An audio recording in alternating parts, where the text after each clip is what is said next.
Hello, everyone, and welcome back to another episode of Hoop Talk. Today, we are just going to be discussing the entire trade deadline and basically the few days before the trade deadline, also the day of the trade deadline, where a bunch of stuff happened. There were like some crazy trades. This has to be like probably one of the craziest trade deadlines of all time. We saw a lot of players switch to new teams, and a lot of teams get significantly better, especially in the West.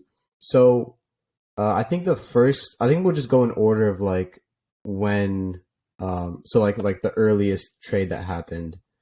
So I think that was The Kyrie trade. yeah. So Kyrie was traded to the Dallas Mavericks for Dorian Finney-Smith, Spencer Dinwiddie, and a 2029 first-round pick and 2 second-round picks in exchange. That was just for Kyrie Irving, no other player. Man, I mean, Luka finally gets a legitimate star next to him. I know he's had Porzingis before, he's had Brunson before, but this is like Kyrie's an all-star starter. Like he's like one of the like probably top 5 point guards in the NBA right now. So this definitely helps Luka a lot. And even though I don't think they had to give up that much, I mean, compared to like how good Kyrie Irving is, I think they lost some good 3-point shooters and also a playmaker in Spencer Dinwiddie. But I mean, they're obviously getting that back in Kyrie Irving. Only 1 first-round pick and 2 seconds. So I think the Mavs ultimately got a good deal on this for sure. Yeah, I mean, I think this is a unique situation where you have this All-NBA type talent, and due to some vaccination issues or some whatever you're posting on Twitter issues, and like just the availability of the player being at a not stable rate, then the price for him was a lot lower. So only giving up 1 first-round pick for, like you said, a top 5 point guard in the league and like the best player that Luka's ever going to play with for like the foreseeable future, probably. That's a really good deal. Mavericks GM, I'm pretty sure Nico Harrison is his name. He said that if we didn't take this shot, then that would have been a mistake.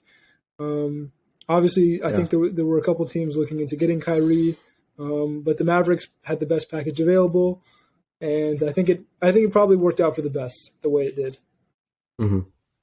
It's unclear though as to how long he's going to be there, as he is a free agent next offseason, which is the biggest reason why he didn't stay with the Nets. Yeah, I mean, if he does end up leaving to another team, the Mavs basically traded all these players and picks for a guy that's going to stay with them for half a season, which will not turn out to be. I mean, I think they definitely are looking that far ahead, and they probably talked to Kyrie about that. But I mean, Kyrie, he can say 1 year, oh, I'm staying with this team for the rest of my career, and then the next season he just requests a trade. So anything could happen with Kyrie. I think that's what we've learned. Also, I think we'll talk about this more when we talk about the KD trade. But I think the Nets have like based on their situation that they're in. I mean, they're in a very unprecedented situation where they have basically 2 stars that were requesting to get out. I mean, KD he didn't really do it openly. I mean, he did it in the summer, but he rescinded the trade offer or the trade request. But Kyrie like openly requested a trade. We saw that, or I saw later or after the KD got traded to the Suns that he like inside the organization he requested to be traded to the Suns specifically. So like when you have when you're in that situation as the Nets were, I feel like they got a good return for what they were giving up because they didn't have any leverage in their situation because every team knew that both of the stars wanted out, and that just caused the Nets to have no leverage at all. So they got some really good role players that we'll also talk about in the Suns trade. But Mikal Bridges, Cam Johnson, Mikal Bridges just dropped 45 points. Which is insane. Yeah, he's a really good role player. So, I mean, they're obviously not contenders like they were before with KD and Kyrie, but I mean, I think they're setting themselves up well for the future, for after the post KD Kyrie, post like that era, you know. Yeah. The Nets were in a situation where, like, over the course of since trading for James Harden at like the beginning of 2021 and like losing basically that whole young core that you had starting from the D'Lo trade and like how they built themselves back up after the Paul Pierce Kevin Garnett trade, and losing all of their picks. They also still don't have their own picks. Now they have Phoenix's picks, as Houston has most of Brooklyn's picks. So they can play. They don't have to exactly tank their way out of this because you have, like you said, Ennis. You have Mikal Bridges, who's been in an expanded role this year in Phoenix, has shown how good he can be. You have Ben Simmons, who, yeah, he's working his way back up to who he was. You have I think I saw some people comparing this to the 2019 Nets roster. This is a lot better than the 2019 Nets roster. You have a lot more guys that can create. You have a lot of shooting on this team. Dorian Finney-Smith is really good as your number one ball stopper and somebody that can hit threes in transition or in the half court. Cam Johnson's another good acquisition, although he's going to be a free agent in the summer. But yeah, and you got 4 first-round picks, I think it was, for KD. And you got good players back from the Mavericks. I'm really happy that they didn't get Ayton because you already have Claxton, and I think Claxton's better than Ayton as a rim protector and as a lob threat. Obviously, Ayton has a lot of touch in the mid-range, but I think for the future, I would go with Claxton over Ayton. I think getting Mikal was the much better return. So, yeah, and his contract's really good too. Mikal's contract is really good considering the type of player he can maybe turn into in the future. So, yeah, I like where the Nets are at. I like where they're at, considering that they lost probably a top 3 best player in the world and like a top 15 best player in the world and James Harden a year ago. So, this is better than what most teams could hope for. Yeah, for sure. And then also like on the Mavs side of things, I think this trade makes them like legitimate finals contenders. And I think we haven't really seen Luka and Kyrie play together much yet, and like when they have, they're 0-2 right now together. Or I don't know if they played today, but yeah, so far they're 0-2.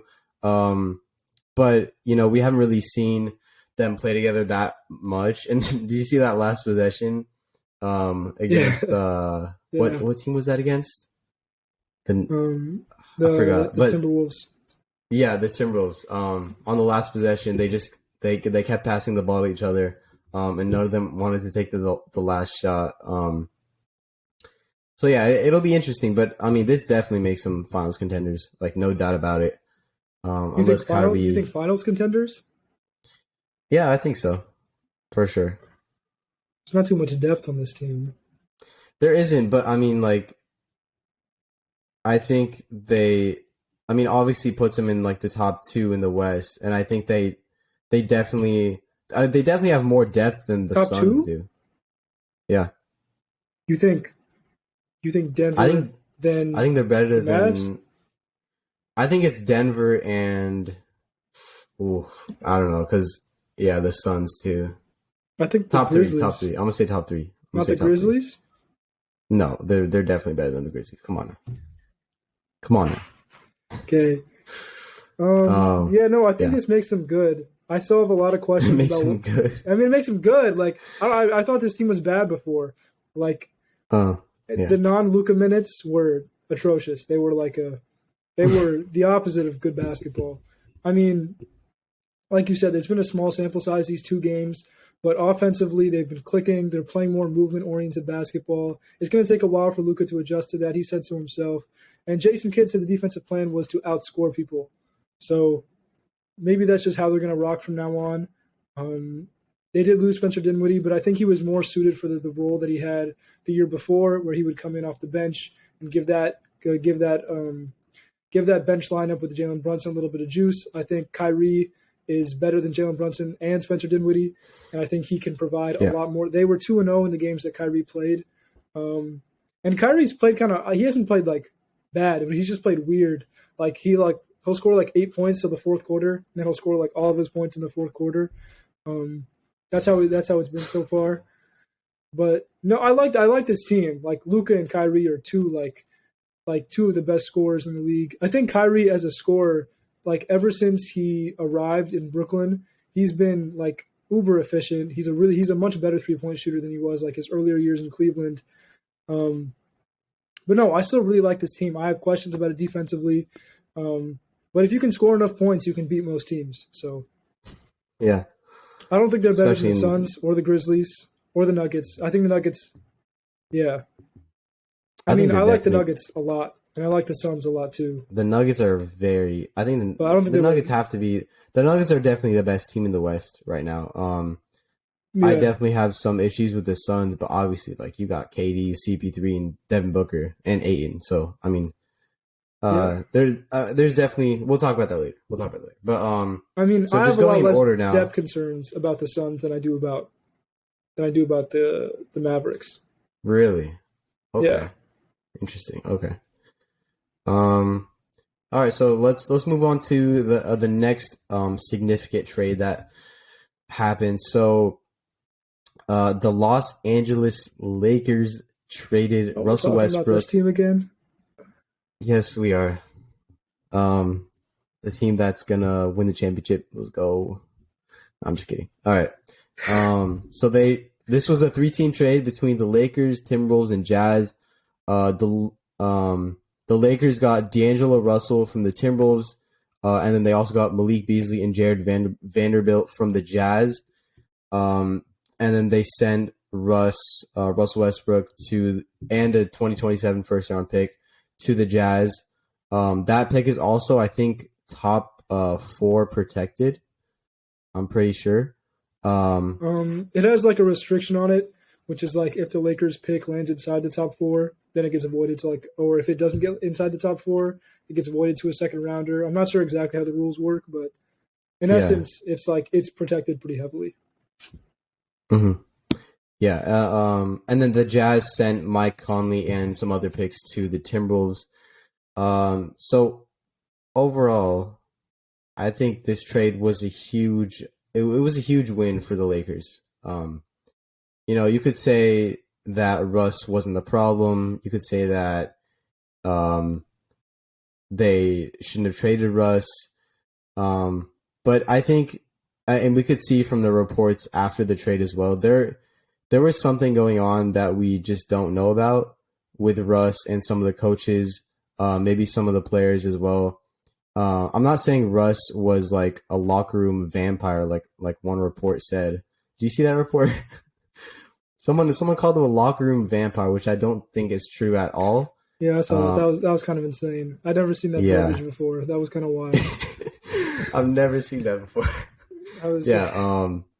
he I don't. he went Yeah. out of his way to call him a locker room vampire. Yeah. He Like couldn't have said that's crazy. he couldn't have said he had some chemistry problems with like 1 or 2 players. He had said no, he's a locker room vampire. Vampire is crazy. But yeah, I mean, I think it was just time for a change. Like any change for the Lakers was good at that point because nothing was working for them. They're like 13th in the West, and they just needed to get Russ out of there. And I applaud Russ because I feel like he never really, complained about anything much, and like he probably had so much to complain about. And he always like stayed professional, kept his cool. He took the six man rule off the bench when Ham asked him to. I think I mean, like, and you could see every game, like he played hard, he hustled. Um, yeah, I wish him the best in Utah or whatever team if he gets bought out. We'll talk about that later. But yeah, you want to say anything about that before I go into the Lakers side of things? Yeah, I mean the writing was on the wall that this was not going to be a long-term thing. I think looking back on it, you made a gamble like that you could pair these 3 stars together.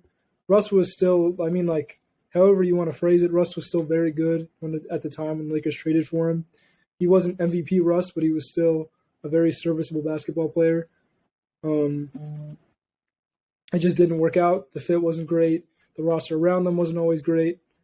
So yeah, wish Yeah. Russ the best. Yeah, and also like I know we're talking about Russ like this, but No, I said some mean things. Oh, trust me, I said some mean things. yeah. I'm being nice to him now. I said some mean things that I Yeah, no, probably no. I shouldn't mean, have like in said. all But seriousness, like he really like the turnovers every game, the bad shots. That was just like the main thing for me was the low IQ plays in like critical situations. I think that really just that just set me over the edge, bro. Like every time I saw that happen, I was like, man. Like I mean, yeah. Okay, let's talk about the Lakers side of things. So I got a lot to say about this, man. Um, So I think, like I said before, this team improved significantly. They added D'Angelo Russell, who's a good playmaker. I think him alone is a better fit. Like if we just traded for him straight up for Russ, I mean that would be a better fit. Like no disrespect to Russ, but I think Russell is just like a way better fit for us. He's shooting 39% from three this season. He's a capable playmaker, averaging 19 points a game.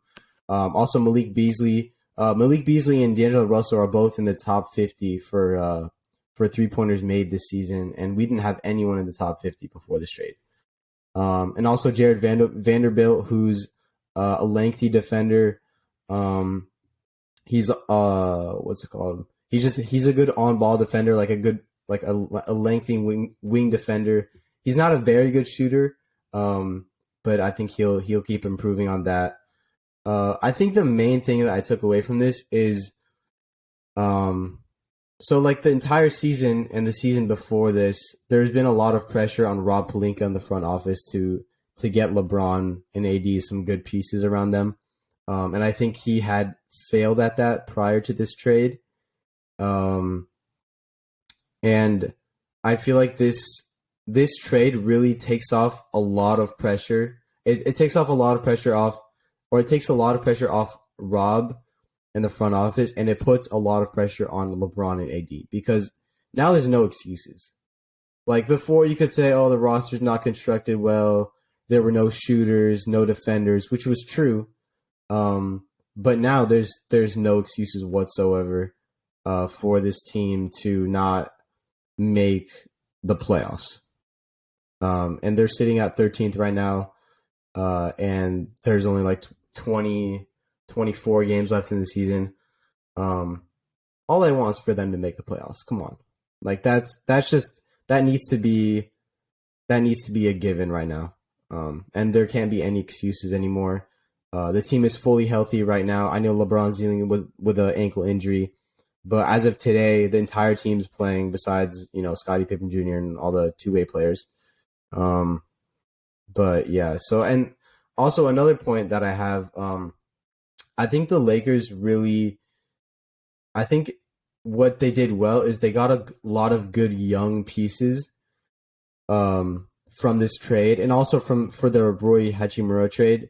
He's also a very good young piece, and I think they're really setting themselves up well for the future. Like after LeBron leaves, hopefully we can build around AD and another star that we could get in the offseason in the next couple of years. But I think this young core is very solid right now. I mean, you got D'Lo, you got Rui Hachimura, Lonnie Walker, Jared Vanderbilt, Austin Reeves, Mo Bamba, AD.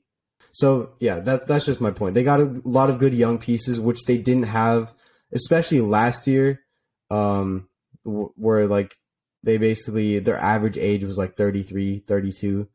And then this year, they got some good young players, but I mean it was really only Austin Reeves and maybe like Thomas Bryant, and Lonnie Walker. But yeah, they got a lot of good young pieces that we could possibly use for the future, and they're already talking about extending D'Lo, extending Rui Hachimura. So I know they're thinking about the future a lot here, which is very good, and I like that a lot. Yeah, I mean, if they do re-sign Yeah. all these guys, D'Lo's going to be a free agent. Lonnie Walker's on I always forget what it's called. He's on that $9 million contract that Hmm. I can never remember what it's called. He's going to be a free agent next season. Rui's going to be a free agent next season. Braun is a free agent the season after. We'll see how long he sticks around. But yeah, I mean, I agree. I think this was a really, really good return. And you only traded away one pick. Yeah. So yeah, exactly. Malik Beasley has always kind of been he's that movement shooter that the Lakers have been looking for a long time. D'Lo is can be a second. He can work really well as secondary playmaker off of LeBron. My bad. I'm a little bit sick right now. You're good. And Jared Vanderbilt's he's like a free safety on defense. That's kind of also a slot corner. That's the best way I can describe him. He's he's a really good man defender. If you put your best player on Jared Vanderbilt, he can control him really well. The problem you is mean Jared Vanderbilt on your best player? Yeah, Jared. Yeah, that's what I said. Yeah. And he also reads passing lanes super well. He reads the ball handler's eyes super well in the pick and roll. On offense, though, there are some issues. He plays a lot like a big man, so teams treat him like a big man. But yeah, I like him a lot. I like this return in general. I do wish the Lakers made one more trade, but this was a really good return. They did. Mo Bamba. Yeah. Okay. Yeah. Well, but besides that, yeah. I wish the Lakers made a trade of somebody who's going to be in the rotation. Yeah. Also, I really wanted Stanley Johnson to come back, but since we traded him the year before, he can't come back. Yeah. So that was sad. Yeah. Okay. Let's move on to the New York Knicks got Josh Hart in exchange for or they gave up Cam Reddish and Svi Mikhailuk and a lottery protected 2023 first round picks. I feel like the Blazers got a worse Josh Hart in a first round pick. That's basically what this trade is. I mean, we haven't really seen Cam Reddish play a lot, and I'm looking forward to seeing him play on the Blazers. But yeah, I mean, Josh Hart's a proven solid role player, and that's the key word there, proven. So yeah, I think this was a very good move for the Knicks, and there was a video of Jalen Brunson reacting to the news, and he was obviously very happy about it because they're teammates at Villanova. So yeah, just I don't got too much to say about this. All I'm going to say is that Tibbs is really going to like Josh Hart. Tibbs is going to play this man to the ground. Josh Hart is going to have no ACLs when Tibbs is done with him. Oh, no. He's going to come out of New York with wobbly knees, broken elbows. His headband's going to be torn in a couple of places. I like Josh Hart a lot. And I've seen a lot of people say they're over Cam Reddish. Man, if you saw Cam Reddish play at high school, you would know that these NBA teams, they see this 6'8" wing who has potential to shoot the ball and can play defense. If you just watch Cam Reddish's high school mixtape, you can see the vision. Cam Reddish is going to be in the league for 5 more years, and he's just going to be the second part of a trade because they see the vision with Cam Reddish. I saw the vision. I thought Cam Reddish was better than RJ Barrett coming out of Duke, but we're not going to talk about that. Wow. Yeah, we won't. I won't speak a little bit more on that. That was a crazy team, though. That was a crazy team. That Duke team was insane. Zion, RJ, and Cam. Yeah, and they had Trey Jones, Ty Jones' brother. Yeah. I love the Jones brothers. Yes, underrated pair of brothers in the NBA. Bro, for real. Yeah, I think Tyus Jones is a very underrated player. Mm-hmm. They show too much love to the Morris brothers. I do not like the Morris brothers. I don't think anyone shows love to the Morris brothers. Come on now. I don't know. The Morris brothers are still in the league, man. Markeith's just been bouncing around from team to team for 5 years. What team is he on now, bro? He's on the Mavs now. He got traded with Kyrie. Oh yeah, he did. Yeah. Mm-hmm. Okay.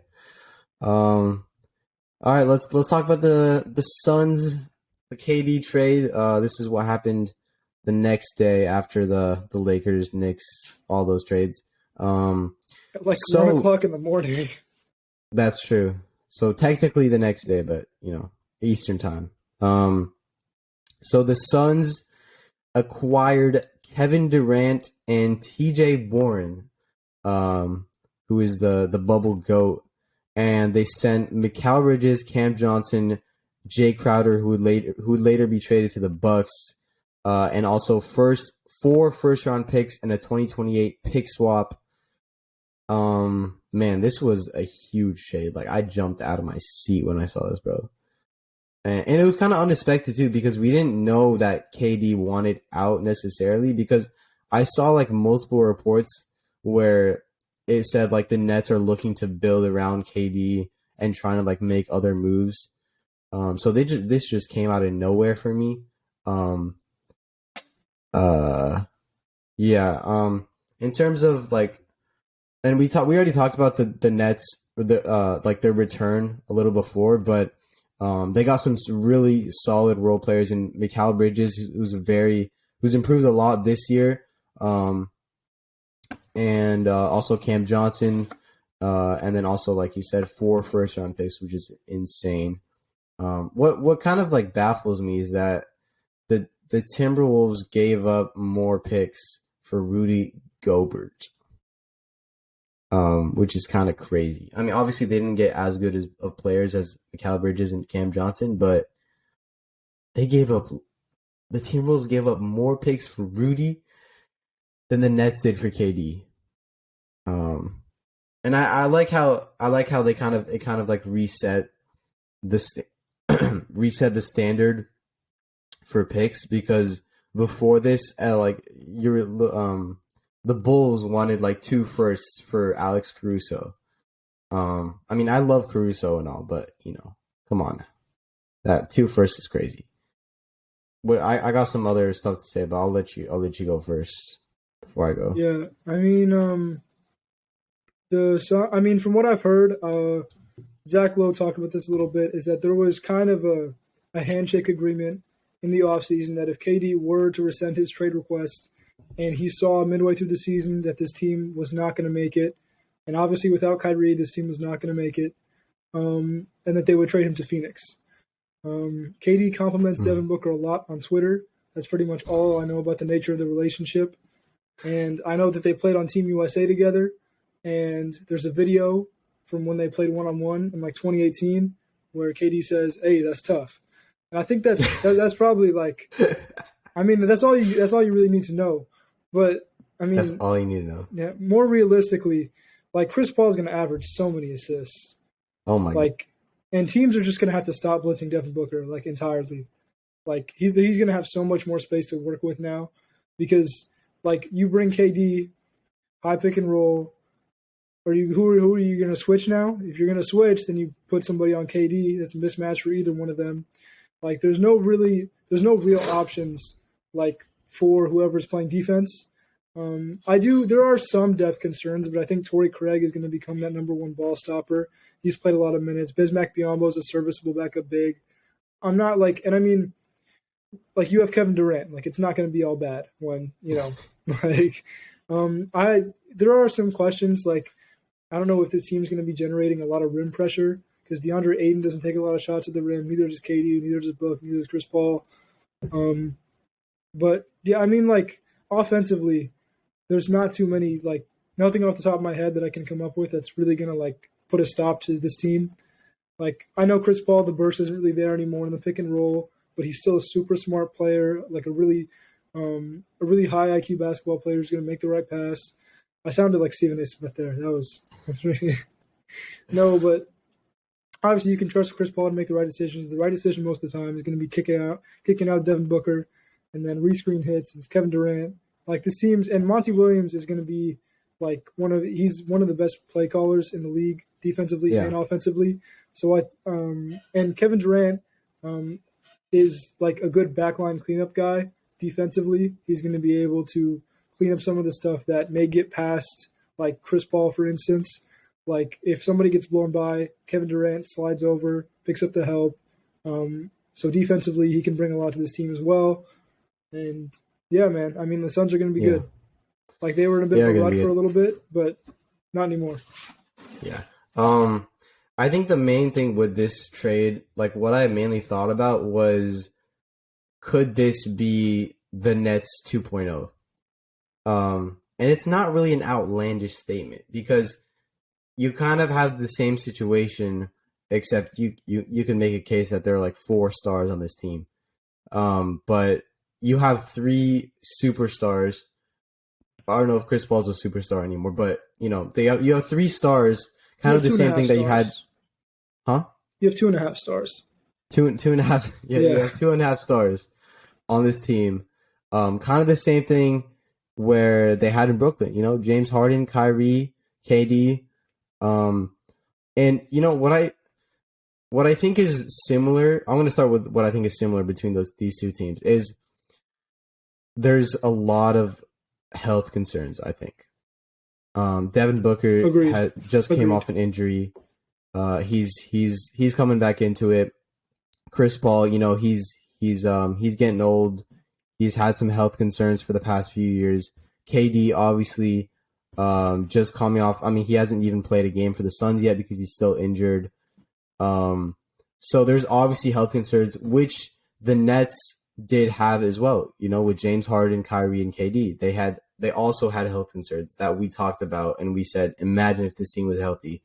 And like in 3 years from now, are we going to be looking at the record where it's like CP3, Booker, and KD have only played like 50 games together?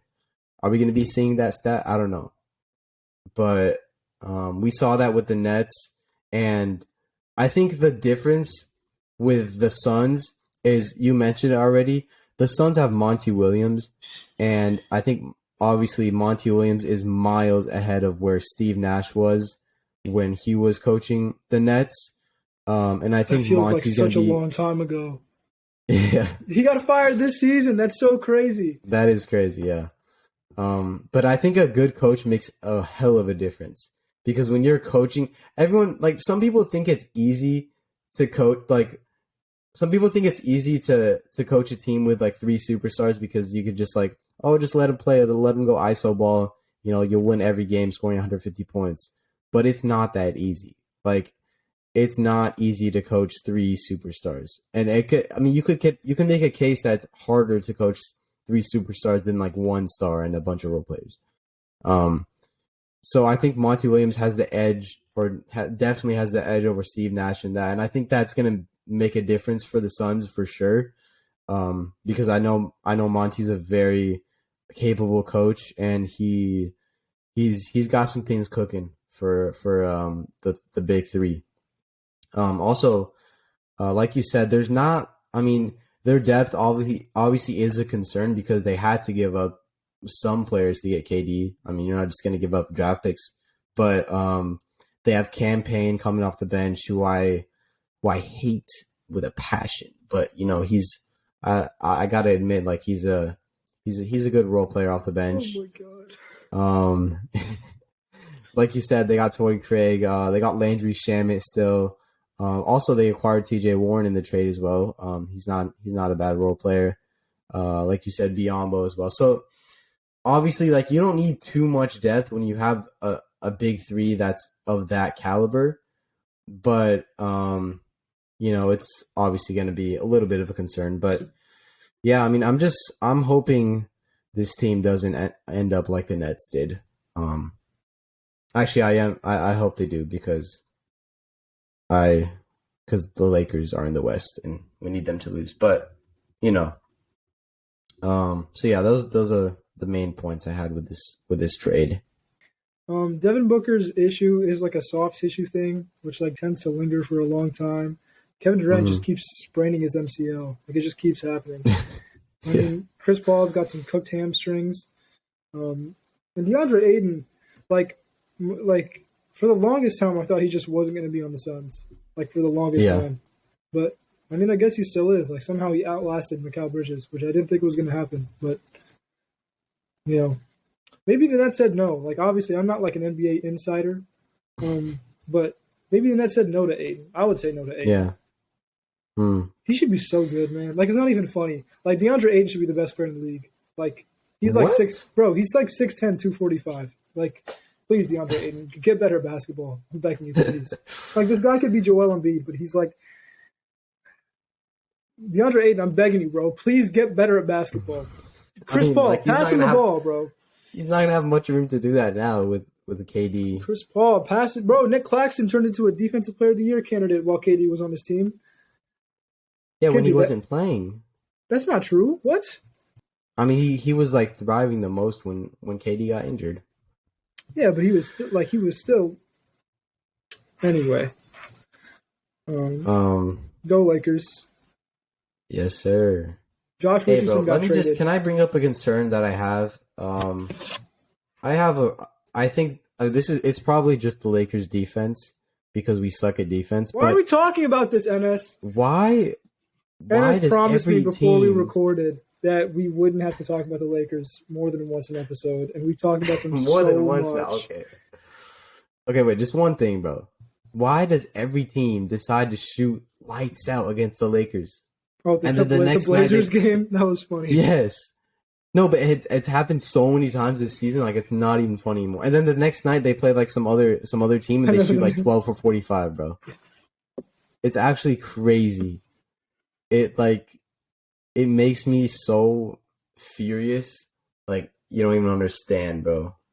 No, bro, and it's obviously, I mean, it's our defense because our defense sucks so bad, especially our on-ball defense. But Adam Silver is pro big Clippers agenda. He wants the Clippers to succeed. Facts. He's been wanting to ever since. Think about it. Adam Silver takes over. Lob City starts. You're right. You're right about that. All I'm saying. And then the Clippers have been good ever since Lob City. You know what I'm saying? I mean, I don't know about good, but... I mean, they've been a serviceable NBA organization. Zero chips. But, all right. The next trade. Guess who we're going to talk about? The Lakers traded for Mo... Are we for real talking Bamba. about this? Oh, my goodness Yes, we gracious. are. Okay, wait. First, the Lakers traded Thomas Bryant for Davon Reed and 3 second-round picks. Thomas Bryant he's been playing extremely well for the Lakers this season. Just an all-out hustle guy, heart guy. But there were reports that he requested to be traded because of his minutes, and I blame that on him, to be honest. Like even when AD came back, I feel like Bryant should have been in the starting 5 because you know how AD doesn't like playing center, and he gets injured more when he plays center. So I feel like he should have still been starting when AD came back, but he wanted to get traded, so we let him go. We got some good pieces, or we got some good draft picks that we used in a later trade that for Mo Bamba, like I just said. We traded for Mo Bamba, and who did we give up for Patrick Beverley? I mean, yeah, that's like the thing that I didn't really like about the trades that we made. I mean, obviously those are the only pieces we have, but like if you look at the 3 players that we lost, Russ, Pat Bev, and Thomas Bryant, those are the only 3 players who actually like showed heart when we were playing. Those were the 3 players who, I mean, maybe excluding Patrick Beverley, but Thomas Bryant and Russ were played probably they're 2 of the hardest working players every single night. In every single game, they would work extremely hard. And I think that's what we lost with the trades. Obviously, it had to be done because those were we're not going to give up Austin Reeves or maybe Lonnie. We would have gave up Lonnie, but I think it had to be done. But, it's tough to lose that type of grit and toughness that was in Thomas Bryant and also Russ and Pat Bev. But, yeah, I'm assuming you don't want to talk about the Lakers, so. No, I mean, Jared, I didn't like losing Pat Bev. I like the size that we acquired in Mo Bamba. I think he's going to be a good backup big. I think if he really, if he ends up being a good rim protector, cool. No, I like the trade. I liked everything the Lakers did this deadline. I liked Mr. Pelinka did a good job. I can't hate on him. If he does a good job, I can't hate on him. Another thing I forgot to mention is that the Thomas Bryant, he was very good offensively, but defensively he had a hard time with interior defense, and I think we acquired that in Mo Bamba, hopefully, like you said, but he was just awful defensively.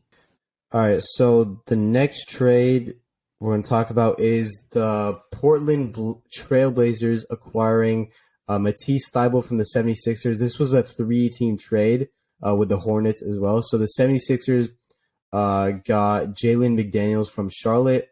The Blazers also traded Svi Mikhailuk, who they got from the Knicks, to Charlotte. And then obviously the Blazers got Matisse Thybulle, which I think that was kind of replacing that Josh Hart type role. Obviously, I think Thybulle doesn't shoot as well as Hart did, but I think he provides a better defense. He's a good lengthy defender. Obviously, like I said, he can't shoot the ball very well, but he has like a long wingspan who could defend the wing perimeter very well. So yeah, what do you think about this one? I like Matisse Thybulle. He plays good defense. He plays a very interesting brand of defense. Like the closest comp that I could think of Matisse Thybulle defense is like 1986 Michael Jordan. That's like the only way I can like. He gambles a lot. And if he could just shoot the ball, he'd probably be like he'd probably be everybody's favorite player. Like every GM's favorite player if Matisse Thybulle could shoot the ball. It's like the biggest question of our lifetime. If Matisse Thybulle could shoot, how big would his trade value be? But no, Portland, I don't know what to do about Portland, man. I want them to be good. I straight up do. I want them to be good, even though they're in the West. I just want to see Dame on like a championship-esque roster.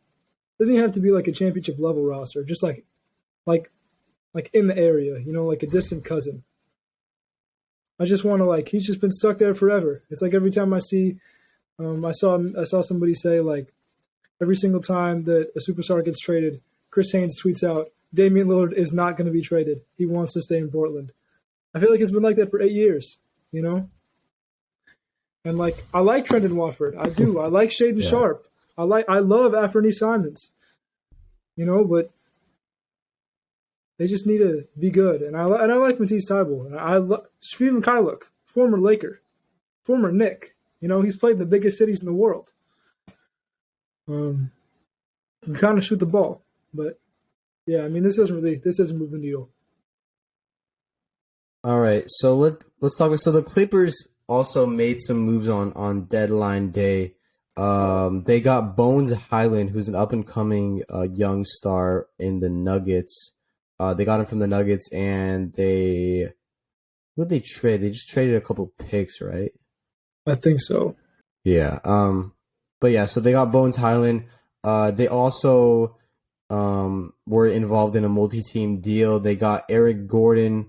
Well, I didn't know was still in the league, but and then the Grizzlies sent Danny Green to Houston, and the Clippers also sent Luke Kennard and to the Grizzlies, and the Grizzlies sent 3 second-round picks to the Clippers.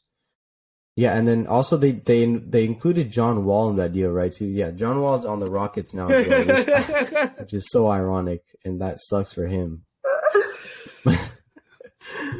Bro, he wanted an interview. We trashed Houston for like 3 weeks. Wall, man. I think he just got to retire at this point, bro. I like this trade though. It was cool. It was a little something. It was like it was a little like it was a little appetizer. Yeah, and we'll trade it on appetizer. That's what it was. Yeah, and they also the Clippers also got Mason Plumlee, and they traded away Reggie Jackson. I mean, I don't know about these moves that the Clippers made, because I know Reggie Jackson and Luke Kennard were two very capable point guards for them.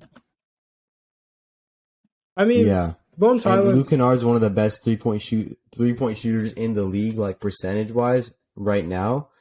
So they lost some shooting with that. Reggie Jackson was playing very well for them as well.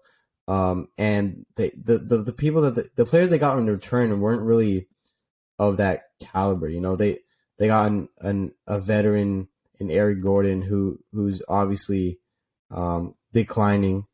They got Mason Plumlee, who's not bad, but it's Mason Plumlee. Bro, they got big man Eric Gordon, bro. Trust. They got some big man. Bro, I think that the best move they made was the Bones Highland trade. I think he can. I think he's gonna grow. Like their young core is gonna be very well. Gonna play very well together. Like him, Terrence Mann, Brandon Boston Jr. They're all gonna mesh very well together because they kind of play like the same way. Yeah, I mean that's all I gotta say about this trade. Yeah, Jamal Murray wanted him out. Jamal Murray wanted him out of there. Like he didn't say it, but like he said it. Like Jamal Murray wanted him out. That's crazy. Like they were feeling threatened by somebody who's got like a negative like 300 defensive rating is crazy. Like Bones Highland legitimately can't defend for his life. Like Jamal, like you wouldn't have to trade him. Yeah. I think that was kind of crazy. Did you see what Bones said? He said, "Yeah, I'm coming to a place where there's 2 superstar level players, and I was coming from a place with 1 superstar level player." And I'm just like, he just took a shot at Jamal for no reason. Damn. But damn. I mean, you know, Bones is tough though. I mean, Bones has got a good. Bones got a crazy bag. Superstar. He is good. Bones has got a bag. He be posting TikToks. I'm excited to see what Marvin he does. Gaye over it. It's crazy. Bones Highland's crazy. I'm not gonna hold you. Bones Highland's crazy. Hey, speaking of TikTok, y'all better go follow the TikTok right now at HoopTalk Podcast. You'll know it's the right one because it has our logo on it. All right, so I think one of the last deals that was made was the Warriors traded James Wiseman. Thank God. To the Detroit Pistons. And the Pistons sent Kevin Knox to the Warriors, and they sent Sadiq Bey to, was it the Blazers? Yeah, they sent Sadiq Bey to the Blazers, and then Golden State got Gary Payton from the Blazers for 5 second-round picks. And then the Warriors also routed Kevin Knox to Portland, who they got from Detroit. From the Pistons. Yeah. So yeah, I mean, it sucks for James Wiseman because he never really had time to develop with the team because obviously he had a lot of injuries. When he was healthy, he didn't do too well. Nah, he's bad. No, he's so bad. They sent him to Detroit. We're all former lottery picks go to die. Yeah. They all go to die. So he's gonna thrive with Marvin Bagley over there. But yeah, there's also some drama with Gary Payton because he failed his physical, and apparently, I don't know if this is. I mean, it's probably there's nothing confirmed about it, but the Blazers may have been hiding an injury from the Warriors about Gary Payton. So the Warriors had some more time to consider if they still wanted to go through with a deal, and they ultimately ended up going through with it, which I think was a good move because I think Gary Payton's going to come back very soon. And they said about like a month, maybe 2 max. But yeah, I mean they got Gary Payton back, who played very well for the Warriors last year, a good 3-and-D guy for them. And yeah, I think that was the last move of the trade deadline. But I mean, anything you got to say about this trade as well? John Hollinger of The Athletic, he used to be the Memphis Grizzlies GM. He said this is like the biggest fear in like when trading is that like they give you a guy and like he's injured and he comes over, he doesn't pass the physical, but you really want the guy. Like I think a year ago, Bull got traded to the Pistons, but he failed his physical, so the trade got sent back. He went back to the Nuggets. This is before he went to Orlando. But yeah, I mean, it's weird. Like, I don't know if he really was, like, if they were hiding an injury, he was just so pumped up full of Toradol, he didn't even notice. But I don't know, man. I would have preferred Sadiq Bey if I was the Warriors. Really? Like, I mean, I don't know. I mean, like, he's younger and like healthy, so I would prefer the guy that can play over the guy that isn't going to play. Like, he was on the Warriors for like 2 minutes, and then like he wasn't. Yeah. Saddiq Bey's good. I didn't think Detroit was going to let him go, but he dropped 50 once. That was the thing that happened. Nah, but I don't know. I feel like the Warriors are cooked this season. Really? I mean, yeah, they have not been playing well at all. It's and Curry's dealing with injuries too, so I don't know. Yeah, I mean, like, if my brain, I don't know, it's just a crazy hunch. Just some serious ball knowledge here. If Steph Curry's not playing, the Warriors aren't very good. That's kind of all I got. Real tapped in, real intellectual ball talk. Wait, there. Kevin Love just got bought out. What? Like right now? I'm pretty sure. Hey, bro, Lakers got to jump on that. Come on. Okay, get out of here. He has not been shooting well. Is it for real? Sham said it? I'm pretty sure. I mean. Oh, yeah, he did. They're finalizing the buyout. Yeah. Yeah. I mean, come on now. Let's go. Let's go, Lakers. Jump on this right now. All right. That's going to wrap it up for us today. Thank you guys so much for listening to this episode of Hoop Talk. And if you enjoyed this episode, please be sure to leave us a review on Apple Podcasts. Also, make sure to follow our TikTok. It's at Hoop Talk Podcast. Also, follow our YouTube. Subscribe to our channel. We post kind of like a bunch of short clips on TikTok. And then we post on YouTube the full like video podcast if you aren't watching the video right now. So, yeah. Stay tuned for the next episode, and peace.